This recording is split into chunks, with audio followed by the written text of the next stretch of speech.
ఇవాళ నేను ఒక 2.5 ఏళ్ల పాపను చూసానండి. ఆ పాప కండిషన్ ఇప్పుడు చాలా బ్యాడ్‌గుంది. ఓ 2 ఏళ్ల క్రితం ఆ బేబీని తీసుకొచ్చుంటే ట్రీట్‌మెంట్ చాలా సింపుల్ ఉండేది. ఒక చిన్న సర్జరీ లేకపోతే ఒక చిన్న బ్రేస్ ఇస్తే బేబీ కంప్లీట్ నార్మల్ అయ్యే ఛాన్స్ ఉండే. కానీ పేరెంట్స్ నెగ్లిజెన్స్ అంటే వాళ్ళు సరైన టైంలో సరైన ట్రీట్‌మెంట్ తీసుకోకుండా బేబీని అలాగే వదిలేసి బేబీ కొంచెం డిఫరెంట్‌గా నడుస్తున్నా పట్టించుకోకుండా చేయడం వల్ల ఇప్పుడు ఆ బేబీ సిట్యుయేషన్ ఎట్లా ఉందంటే, ఒక చాలా మేజర్ సర్జరీ 2 హిప్స్‌కి చేయాలి.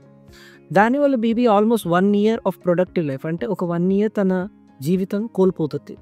దాని తర్వాత తను మంచిగా నడుస్తది. కానీ ఇదంతా ప్రివెంట్ చేయొచ్చు. నేను అందరి పేరెంట్స్‌కి చెప్పేది ఒకటే. ప్లీజ్ మీ బేబీ గనుక కొంచెం ఏదో డిఫరెంట్‌గా తేడాగా నడిచినా, కొంచెం కుంటినట్టు నడిచినా, లేకపోతే టో వాకింగ్ అంటారు. అంటే కాలు పాదం ఇట్లా నడిచినా ఎలాంటి ప్రాబ్లమ్ ఉన్నా సరే, దగ్గరలో ఉన్న పీడియాట్రిక్ ఆర్థోపెడిషియన్ దగ్గర వెళ్లి ఒపీనియన్ తీసుకోండి. ఎందుకంటే, దీనివల్ల వాళ్ళ భవిష్యత్తు చాలా బావుంటది. చూస్తూ చేతులారా వాళ్ళ భవిష్యత్తుని ఖరాబ్ చేయకండి. థాంక్